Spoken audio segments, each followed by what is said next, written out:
जय हिंद साथियों। कैसे हैं आप सब लोग। मैं रवि फिर स्वागत करता हूं आपके अपने यूट्यूब चैनल सागर कोचिंग क्लासेस गुना में। तो आज की जो अपनी वीडियो है वह है मध्य प्रदेश का इतिहास। और मध्य प्रदेश के इतिहास के अंतर्गत आज अपन जानेंगे सबसे पहले कलचुरी वंश। कौन सा? कलचुरी वंश। इसमें थोड़ा बहुत तोमर वंश को भी देखेंगे, लेकिन तोमर वंश को बाद में पढ़ना पड़ता है। गोंडवाना लैंड या मालवा के राजवंशों में, या गोंडवाना कि राजवंशों में अपन को इसको पढ़ना पड़ता है तोमर वंश को। तो अपन उसमें और अच्छी तरीके से देख लेंगे, लेकिन अभी बस इसका फिलहाल परिचय दे दूंगा मैं थोड़ा सा। और ग्वालियर का किला जो बना है उसके बारे में बता देंगे अपन, उसके बारे में बात करेंगे थोड़ी सी। तो इसका जो आज का जो मुख्य वीडियो होगा वो मुख्य रूप से कलचुरी वंश पे ही रहेगा। आज इसको भी थोड़ा सा देखेंगे। इसके बाद में आप दिल्ली सल्तनत में प्रवेश कर जाओगे, यानी कि इसका जो ख़त्म होगा उसके बाद आप दिल्ली सल्तनत में प्रवेश कर जाएंगे मध्य प्रदेश में। मध्य प्रदेश में सब कुछ घटित हो रहा है, लेकिन ये समझ में नहीं आ रहा है कि सर दिल्ली सल्तनत कहाँ से आ गई, कैसे आ रहा है। तो भाई अपन मध्य प्रदेश का हिस्ट्री पढ़ रहे हैं, ना कि इंडियन हिस्ट्री। जब इंडियन हिस्ट्री पढ़ेंगे तब देखेंगे कि दिल्ली सल्तनत कैसे आई, किसने उसकी स्थापना की, सब कुछ देखेंगे उसमें। लेकिन फिलहाल अपन पढ़ रहे हैं एमपी का जीके। तो एमपी जीके के अंतर्गत आज अपन पढ़ रहे हैं एमपी का हिस्ट्री। तो एमपी हिस्ट्री में अपन उन्हीं चीज़ों के बारे में चर्चा करेंगे जिनका कि मध्य प्रदेश से संबंध रहा हो। ठीक है ना। तो मध्य प्रदेश से संबंधित चीज़ों के बारे में ही अपन जानकारी लेंगे और उन्हीं से संबंधित पढ़ाई करेंगे। मुख्य रूप से उन्हीं पे फोकस रहेगा, मध्य प्रदेश इतिहास पे ही। तो आइए, कलचुरी वंश। कलचुरी वंश की दो शाखाएं थी। कलचुरी वंश मध्य प्रदेश में स्थापित कलचुरी वंश, कलचुरी राजवंश की दो शाखाएं थी। कौन कौन सी? एक थी महेशमती अर्थात महेश्वर आज का, और दूसरी थी त्रिपुरी। त्रिपुरी को जानते हैं अपन आज के जबलपुर से। त्रिपुरी, तेवर, ठीक है ना। अगर आपसे पूछ जाए कि जबलपुर का प्राचीन नाम क्या है तो त्रिपुरी भी है, तेवर भी कहा जाता था उसे। तो त्रिपुरी के कलचुरी और महेशमती के कलचुरी, कितनी शाखाएं हैं कलचुरी वंश की मध्य प्रदेश में? आपसे यही पूछ लिया जाएगा कि मध्य प्रदेश में कलचुरी वंश की कितनी शाखाएं थी। तो मध्य प्रदेश में कलचुरी वंश की दो शाखाएं थी। कौन कौन सी? महेशमती के कलचुरी और दूसरे त्रिपुरी के कलचुरी। ठीक है। इसके बाद आता है महेशमती के कलचुरी। महेशमती के जो कलचुरी थे उनका संस्थापक था कोकल्ल प्रथम। कौन था? कोकल्ल प्रथम। और दूसरे कौन से थे? तो त्रिपुरी के कलचुरी। मुख्य रूप से इनमें जो ज्यादा योगदान रहा है वो त्रिपुरी के कलचुरियों का रहा है। किसके? त्रिपुरियों के। ठीक है। तो त्रिपुरी के कलचुरी वंश का संस्थापक था, त्रिपुरी के कलचुरी का था कृष्णराज। कौन था? कृष्णराज। ठीक है, कृष्णराज। तो त्रिपुरी के कलचुरी और महेशमती के कलचुरी। महेशमती के कलचुरियों का संस्थापक था कोकल्ल प्रथम और इसका संस्थापक था कृष्णराज। ठीक है। त्रिपुरी वंश के युवराज कौन थे? त्रिपुरी वंश के एक युवराज थे, उनका नाम युवराज था। तो युवराज प्रथम को राज राजेश्वर, ये कवि हुए हैं। ठीक है, राज राजेश्वर ने अपनी पुस्तक कौन सी थी? विदसाल भंजिका। कौन सी थी? तो विदसाल भंजिका में उज्जैनी भुजंग कहा है। क्या कहा है? उज्जैनी भुजंग। तो उज्जैनी भुजंग किसको कहा जाता है? युवराज प्रथम को कहा जाता है। किस में मिलता है? किसने कहा है? तो राज राजेश्वर ने कहा है। किसकी पुस्तक ने?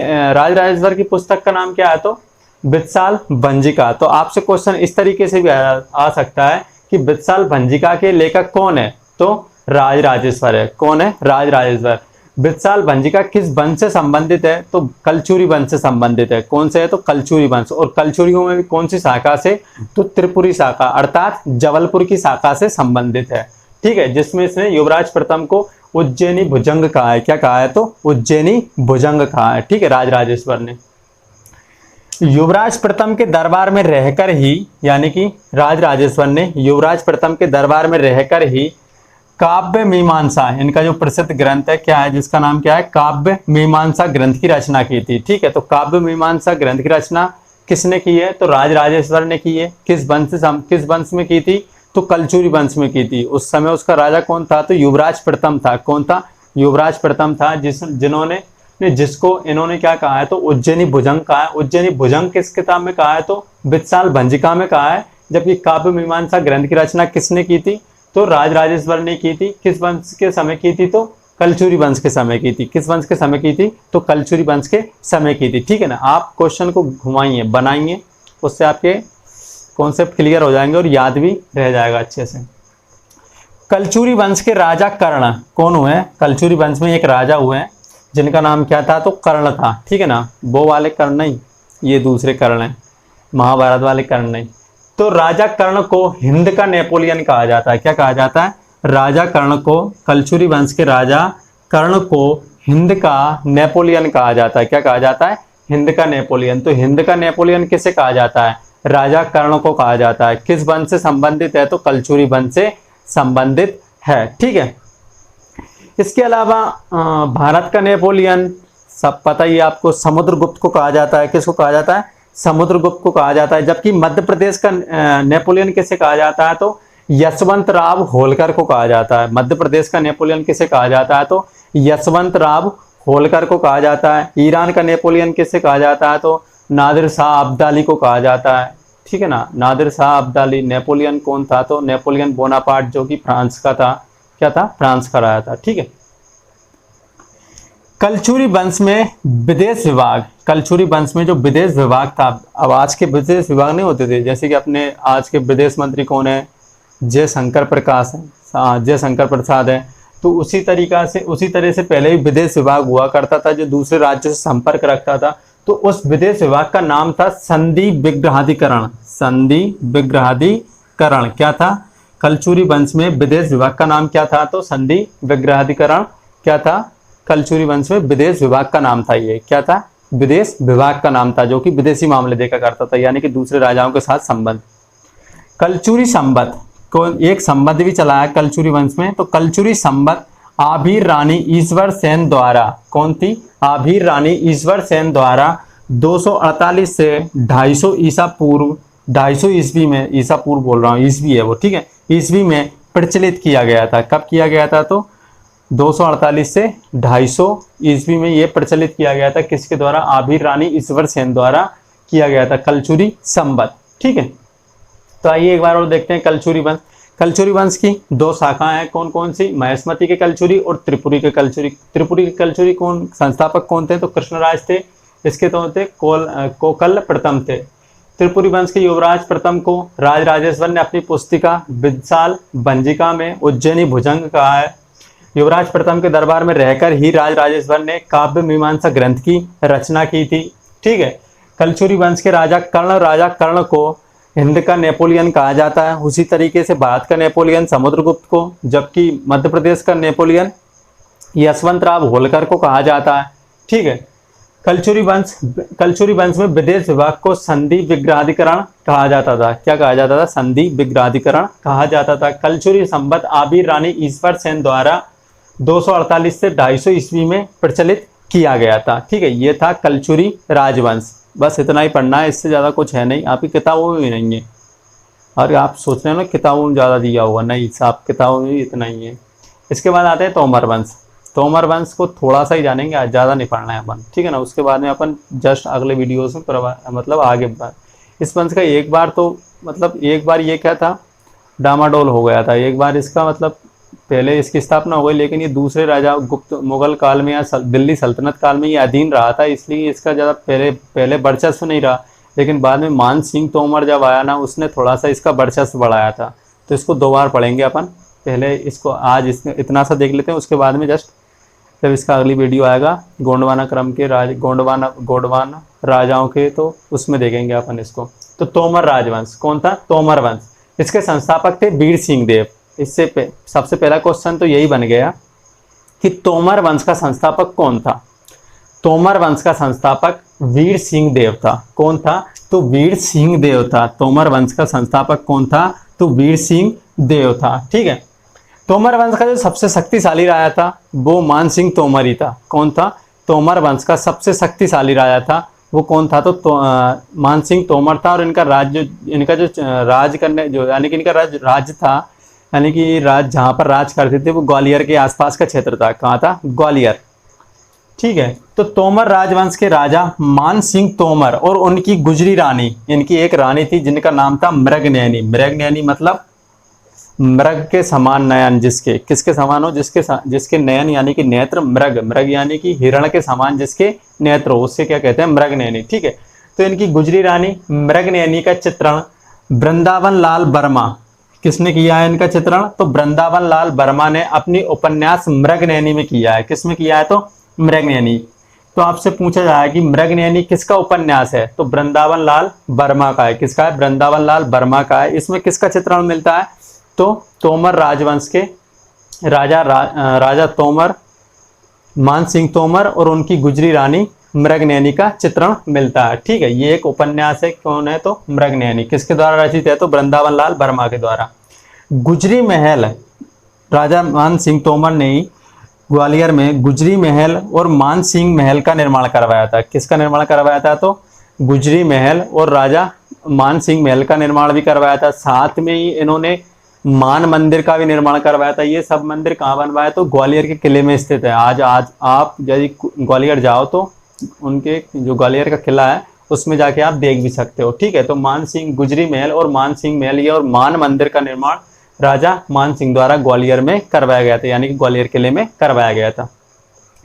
अब आइए ग्वालियर का किला, थोड़ा सा ग्वालियर किले को देखते हैं। तो ग्वालियर के किले को किलों का रत्न, ग्वालियर के किले को किलों का रत्न, किलों का शिरोमणि और किलों का जिब्राल्टर भी कहा जाता है। क्या कहा जाता है? तो ग्वालियर के किले को किलों का रत्न, किलों का शिरोमणि और किलों का जिब्राल्टर भी कहा जाता है। जिसका निर्माण किसने करवाया था? तो जिसका निर्माण करवाया था राजा सूरज सेन ने। किसने करवाया था? तो राजा सूरज सेन ने करवाया था। यह किला यानी कि ग्वालियर के किले का निर्माण कछवाहा, कौन थे? तो कछवाहा राजपूत थे। कौन थे? कछवाहा जो एक राजपूत शाखा थी, तो कछवाहा राजपूत शासक सूरज सेन ने करवाया था। और किस पर्वत पे करवाया था? तो गोपाल पर्वत। कौन सा? गोपांचल पर्वत पर इसका निर्माण करवाया है। किस पे करवाया गया है? तो गोपांचल पर्वत पर इसका निर्माण करवाया गया है। किसने करवाया था? तो राजा सूरज सेन ने करवाया था। किसने करवाया था? राजा सूरज सेन ने इसका निर्माण करवाया था। देखिए, ग्वालियर के किले पे कई राजवंशों ने शासन किया है, जैसे तोमर वंश हो गया, ये हो गया, ठीक है, कछवाहा राजपूत वंश हो गया, जाट वंश हो गया, मुगल वंश हो गया। ठीक है, इसके बाद कुछ समय दिल्ली सल्तनत के भी अधीन रहा है और इसके बाद में मराठाओं का शासन रहा है, इस पे सिंधिया वंश का शासन रहा है और लास्ट में किसका रहा? तो अंग्रेजों का भी शासन रहा है। तो इस पर कई सारे राजाओं ने क्या करवाया? इसका पुनर्निर्माण करवाते रहे। क्या करवाते रहे? पुनर्निर्माण करवाते रहे। लेकिन स्टार्टिंग में जब इसका निर्माण करवाया था वो किसने करवाया था? तो राजा सूरज सेन ने करवाया था। और किस पर्वत पे करवाया था? तो गोपांचल पर्वत पर इसका निर्माण करवाया गया था। ठीक है, इसके साथ ही इस किले में एक छोटा सा मंदिर स्थित है, यानी कि इस किले में, यानी कि ग्वालियर किले में एक छोटा सा मंदिर स्थित है। और इस मंदिर की दीवार पर, यानी कि इस मंदिर की जो दीवार है उस पर एक शून्य उकेरा गया है, यानी कि शून्य या जीरो, क्या बोलते हैं उसे? जीरो, यानी कि शून्य उकेरा गया है। कहाँ उकेरा गया है? तो ग्वालियर के किले पे शून्य अर्थात जीरो उकेरा गया है। जो शून्य लेखन का, यानी कि जो जीरो उस मंदिर के दीवार पर उकेरा गया है, जो शून्य लेखन का दूसरा सबसे प्राचीन प्रमाण है, यानी कि दूसरा सबसे प्राचीन प्रमाण है। पहला तो आप बोलते हैं कि आर्यभट्ट ने किसकी की थी? तो आर्यभट्ट ने शून्य की खोज की थी, लेकिन वास्तव में वो सही नहीं है। आर्यभट्ट ने नहीं की थी शून्य की खोज, किसी अज्ञात भारतीय ने की थी। किसने की थी? तो किसी अज्ञात भारतीय ने की थी। यूपीएससी में क्वेश्चन पूछा गया और इसने यूपीएससी ने भी यही क्वेश्चन इसका आंसर माना था कि शून्य की खोज किसने की थी? तो शून्य की खोज किसी अन्य भारतीय ने की थी, ना कि आर्यभट्ट ने। ठीक है, आर्यभट्ट तो अभी के हुए थे, अब महाभारत तो उससे प्राचीन है, तो 100 कौरव थे, ठीक है ना, 100 कौरव थे, तो उसमें भी तो जीरो लिखा है, उसका भी तो वर्णन मिला होगा ना, तो उसमें पहले ही हो चुकी थी। तो दूसरा सबसे प्राचीन प्रमाण कहाँ मिलता है? तो ग्वालियर के किले में मिलता है, जो कि एक मंदिर पर शून्य उकेरा गया है। ठीक है, तो दूसरा प्रमाण कहाँ पे मिलता है? तो ग्वालियर के किले में मिलता है। इसके अलावा ग्वालियर का जो किला है वो किससे बना है? तो लाल बलुआ पत्थर से बना है। किससे बना है? तो लाल बलुआ पत्थर से इसका निर्माण किया गया है। किससे किया है? लाल बलुआ पत्थर से इसका निर्माण किया गया है। इस ग्वालियर किले में मान मंदिर, तेली मंदिर, सास बहू का मंदिर, इसके अलावा तेली का मंदिर, विष्णु मंदिर, चतुर्भुज मंदिर, ये सारे के सारे मंदिर किस में स्थित हैं? तो अपने ग्वालियर के किले में ही स्थित हैं। ठीक है, ये थे कुछ ग्वालियर से संबंधित, यानी ग्वालियर किले से संबंधित महत्वपूर्ण जानकारी यही है, उसमें कुछ नहीं है। इसमें आप मंदिरों को याद रखिए, तेली का मंदिर, सास बहू का मंदिर, मान मंदिर, चतुर्भुज मंदिर, विष्णु मंदिर, ठीक है ना, ये सभी के सभी मंदिर कहाँ स्थित है? तो ग्वालियर के किले में स्थित है। इसका निर्माण किसने करवाया था? तो राजा सूरज सेन ने करवाया था। ठीक है, राजा तोमर, राजा मान सिंह तोमर, मान महल, राजा मान सिंह महल और मृगनयनी महल भी कहाँ स्थित है, तो ग्वालियर के किले में ही स्थित हैं। ठीक है, तो आज की वीडियो यहीं ख़त्म, मिलते हैं अगले वीडियो में, तब तक के लिए जय हिंद।